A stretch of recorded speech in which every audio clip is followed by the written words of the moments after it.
Continuamos con la charla que estamos teniendo con el poeta y escritor J. Mario Arbeláez en Charlas en la U.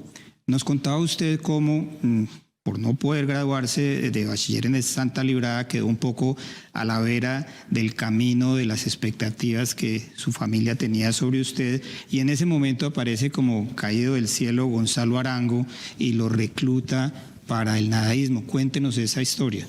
Bueno, el día de la clausura del colegio, el padre Silva, que era el rector, en vista de que no había presentado los exámenes finales, pues me entregaron un diploma en blanco, que rápidamente los amigos fueron y calcaron las firmas del secretario de Educación y la cuestión con referencia al diploma de un amigo que se había graduado el año anterior, Armando Holguín Sarria.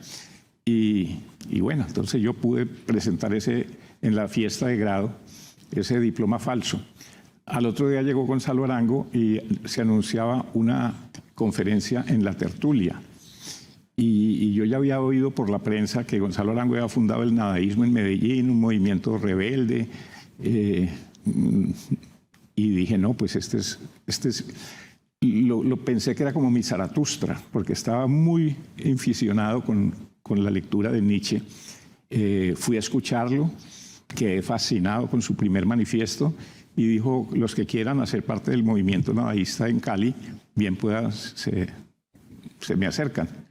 Y estaba yo, al lado estaba Jaime Jaramillo Escobar, que después se firmaría X504, que era compañero en la escuela, en el colegio de Andes, Antioquia, donde eran, y Alfredo Sánchez, que también era condiscípulo del mismo colegio. Bueno, entonces ahí comenzó el nadaísmo. No solo no pude seguir carrera por no tener el diploma, sino porque mi padre no le alcanzarían los recursos, pero yo con la poesía, mi padre se puso feliz de que entrara en la poesía. Yo había leído encima del escaparate un libro de Vargas Vila, de sus lices y de sus rosas, y eso me entronizó. Eso también tiene fama de erótico y tiene muy poquito de erotismo, y en cambio esto era alta estética literaria. Y con los libritos que compré en Santa Rosa me fui. El hombre mediocre, me acuerdo de José Ingenieros, bueno, me fui, y Schopenhauer, del amor, las mujeres y la muerte. Entonces, en ese movimiento tuvimos un periódico que se llamaba Esquirla, que era el suplemento literario del Crisol, que se hacía en la carrera tercera, y ahí publicábamos todas nuestros arrebatos. Pues. O sea, el nadaísmo fue principalmente un movimiento de poetas. Básicamente de poetas, pero en la poesía, como estábamos haciendo una poesía toda descoyuntural, mejor dicho, no tenía ni pies ni cabeza, porque había que presentar algo inocuo, sin compromiso. Entonces nos abrieron fácilmente las puertas de los periódicos. ¿Por qué? Porque comenzamos con una escandalera tremendo, saboteando congresos de escritores, nos sorprendieron haciendo el amor a medianoche en los cementerios públicos, y todo eso salía como noticia de página pues escandalosa. Entonces dijeron, si estos hacen esos escándalos, ¿qué será lo que escriben? Entonces nos fuimos entrando como periodistas. Y 60 años después, ¿usted diría que el nadaísmo fue un movimiento importante en la literatura colombiana o una piedra en el camino con la cual esa literatura se tropezó y siguió adelante? Bueno, el nadaísmo se fundó en 1958. Posteriormente, al ratito, se hizo la Revolución Cubana, que nos dio también mucho auge. O sea que tenemos 63 años de estar en la palestra. Yo diría que el nadaísmo, más que un movimiento literario, fue un movimiento social. Por una parte, hacíamos una poesía descabellada, pero tuvimos acceso a los periódicos muy rápidamente por los escándalos que hacíamos frecuentemente y que salían en las páginas de escándalos. Entonces nos llamaron para a ver estos señores qué es lo que escriben y qué plantean. Como lo expresaste hace un rato, era una cosa frente al establecimiento, contra la academia, contra la religión, y por eso tenía que ser explotado desde Medellín. Gonzalo Arango escribió el manifiesto aquí en Cali cuando estuvo exiliado, cuando la caída de Rojas Pinilla, que casi lo linchan en Medellín, porque él hacía parte del conglomerado pues, rojista. pero estuvo donde Hernán Nichols, que tenía una pequeña agencia de publicidad, y él dormía allí y escribía el manifiesto, pero tuvo que, aquí en Cali nadie le hubiera hecho caso, porque Cali es una ciudad libertina. En cambio se fue a Medellín y allá explotó, y por eso. Pero ¿por qué si el nadaísmo no cree en nada, por qué cree en la poesía? No, porque la poesía sí es el encantamiento, es decir, la poesía para nosotros es como la base de la vida, de la respiración, de la estética. En realidad se nos convirtió en una religión, era nuestra bandera, nuestra razón de ser. Y tuvimos el tino de encontrar, pues a través de esa manifestación expresiva, pues una recepción maravillosa de parte de la juventud de entonces, que era pues una juventud que estaba desorientada por completo, y nosotros llegamos no a orientarlos, sino a acabar de desorientarlos. Es decir, así como habíamos encontrado que el mundo estaba mal hecho y nos propusimos acabárnoslo de tirar. No era el hecho de rehacerlo. Y lo bueno es que no era una doctrina férrea de hierro, como dicen, sino que cada cual tenía su nadaísmo a su manera, de acuerdo con las influencias personales que había recibido. Sí. Entonces, por eso hay tantos nadaísmos como nadaístas hubo. Sí, una de las cosas más difíciles de definir es la poesía. Y de pronto debe haber muchas definiciones técnicas de poesía. Yo diría que la poesía es algo muy indefinible, pero que cuando uno la ve y la oye, la reconoce. Y la historia universal de la poesía está basada en cierta música interna que tienen las palabras y que se ha concretado en métricas y en rimas, y cierto lirismo, por así decirlo, de encontrar bellas imágenes que sean evocadoras. Claro. Y sin embargo uno mira los poemas nadaístas y como eran unas personas que estaban empeñadas en la destrucción de todo lo establecido, no solo destruyeron toda la estructura de las métricas y las rimas, sino también destruyeron el lirismo, y uno lo ve cuando lee los poemas de Mi reino por este mundo, es casi como si uno estuviera leyendo en prosa.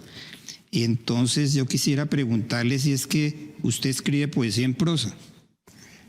Bueno, hemos encontrado a través de la naditación. La naditación es un género literario transgenérico. Entonces encontramos que podíamos en esos poemas hacer una simbiosis, no sé cómo se llama, una unión entre el poema propiamente dicho, el cuento narrativo, ensayo, reflexión, confesión. Entonces todo eso quedó mezclado. Entonces por eso pues tiene más cara de prosa que de poesía. Pero no es un invento nuestro, eso hay antecedentes muy, muy grandes. Sobre todo X504 escribió una poesía narrativa tomando como ejemplo, digamos, los amplios párrafos de San John Perse y desde luego pues de Hojas de hierba de Walt Whitman. Armando Romero, que hace un excelente prólogo al libro de Mi reino por este mundo, escrito además en una prosa bastante lírica, diría yo, y bastante técnica, trae el tema de la prosificación de la poesía como una de las características de su obra. Sí, y estoy muy contento, sobre todo, mira, que la segunda parte de mi obra, aquí termina la obra, de la primera fase poética. La segunda, la de los días contados, para ella me baso en las columnas de prensa que escribo previamente como un borrador de lo que irá a ser el poema final. Después de que ya lo publican, ya me tomo la libertad de expandirlo y adornarlo y todo. Entonces, por eso tiene más cara de prosa, pero es que ya no utilizo el verso, sino el versículo, porque también he estado muy sumergido en el Cantar de los Cantares y sobre todo en el libro de Job, y me parece fascinante sobre todo el ritmo que uno mantiene. Ya uno tiene un ritmo que está pegado y es el que yo en realidad no pienso lo que voy a escribir, sino que soy el primer sorprendido por lo que voy viendo en pantalla que va saliendo, lo que antes llamaban la inspiración, pero es un trabajo del inconsciente. Así como el gentilhombre de Molière no sabía que escribía en prosa, entonces ahora nosotros no sabíamos que estábamos escribiendo en verso. Pero es que es como ver 100 años de soledad. 100 años de soledad es un poema, ¿no? Es al revés, porque toma todo ese lirismo, todo lo que no tiene la poesía nadaísta en lirismo y en ritmo lo tiene los párrafos de 100 años de soledad, diría yo. Sí, entonces uno ve una gran poesía en esa obra que no la ve en los propios poemas que escribió Gabo, que publicó por ahí una vez la revista Diners.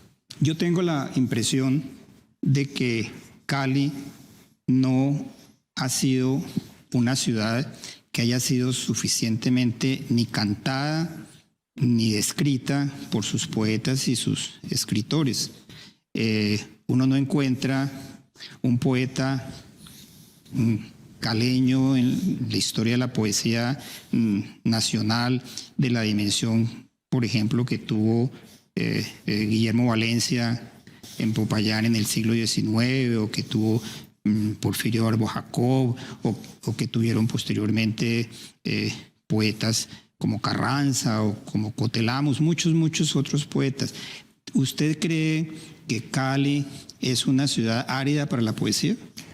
Bueno, mientras yo vivía en Cali hasta el 70, toda esa década del 60 al 70 estaba llena de poetas y de poetas excelentes, jovencitos que pues de pronto se malograron en su camino. Pero eran la época de los festivales de arte de Fanny Mique y los festivales de vanguardia que hacíamos nosotros. Entonces era una belleza la plurificación de expresiones estéticas, poéticas y pictóricas, pues con la llegada de Pedro Alcántara. Entonces lo que pasa es que tuvo la suerte un joven, y la suerte y el talento que ha arrasado con todo, que es Andrés Caicedo, ¿no? Entonces el triunfo de Andrés Caicedo pues prácticamente opacó la obra de muchos Pero Andrés Caicedo no era poeta. No era poeta, digamos, de versos, pero en realidad su obra tiene un encantamiento poético. Bueno, eso habría que buscarlo un poco con lupa, diría yo. Usted más bien, porque obviamente la obra de Andrés Caicedo es una obra importante, recoge la Cali de la pequeña burguesía de los años 60, que es la misma época suya, inclusive la de Humberto Valverde recoge también la historia de la clase obrera caleña. Pero y usted, que es un inmigrante que nace en Cali pero que viene de Antioquia y del Ecuador, ¿no se considera usted a sí mismo como el poeta de Cali o como el escritor de Cali?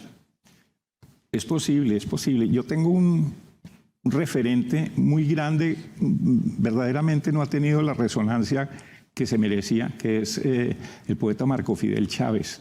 Marco Fidel Chávez era un contertulio del Café Colombia en nuestras épocas del 60 y escribió Oscuro Meridiano, creo que es uno de sus primeros libros, y en realidad no ha tenido mayor difusión, ¿no? Y lo mismo ha sucedido con muy buenos poetas jóvenes por entonces y que han seguido en su trabajo, pero no han tenido, yo no sé si no es falta de calidad, porque calidad sí hay en muchos, sino de difusión, ¿no? Usted ha sido catalogado un poco como un poeta maldito dentro de la tradición de los poetas malditos, que son los que llevan la contraria a la sociedad.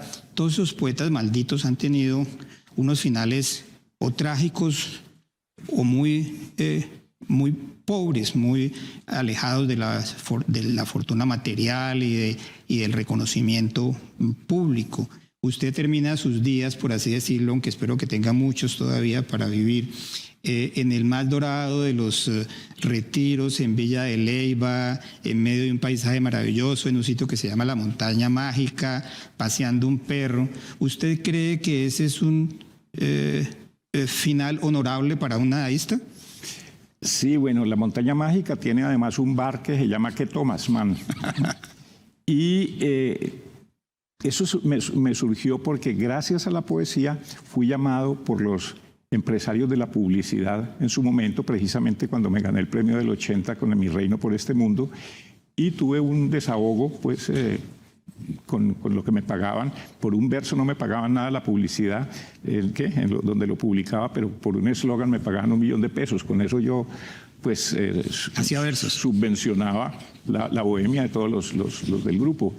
Y lo que pasa es que este poeta maldito en un momento dado tuvo una bendición, una bienaventuranza, que fue el encuentro a través de la Ouija, de unos espiritistas que me metieron en ello, con unos maestros superiores, unos maestros del club de arriba, que me han llevado de la mano. Y uno de esos maestros es San Nicolás de Tolentino, a quien le debo también el haber nacido en ese barrio. Y gracias a él, pues me dijo, lo vamos a llevar de la mano y le vamos a dar todos los triunfos o el bienestar le abrieron el que camino. se merece, con la condición de que en un momento dado usted dé testimonio de la divinidad de Jesucristo. ¿Cómo va a ser? Entonces, pues han pasado ya como 50 años desde eso, me he saboreado y disfrutado todas las bienaventuranzas que me han ofrecido y no he dado el testimonio. Estoy presto para hacerlo. ¿Cómo va a terminar como Guillermo Valencia, cuyo famoso Anarcos, que es un poema revolucionario en su momento, defendiendo las exigencias y las necesidades del pueblo, termina con la palabra Jesucristo? Pues yo le agradezco muchísimo a J. Mario Arbeláez que nos haya acompañado en este programa de charlas en la U, expresar mi tranquilidad espiritual por el hecho de que sea San Nicolás de Tolentino quien sea su guía espiritual, e invitarlos a una nueva edición del programa.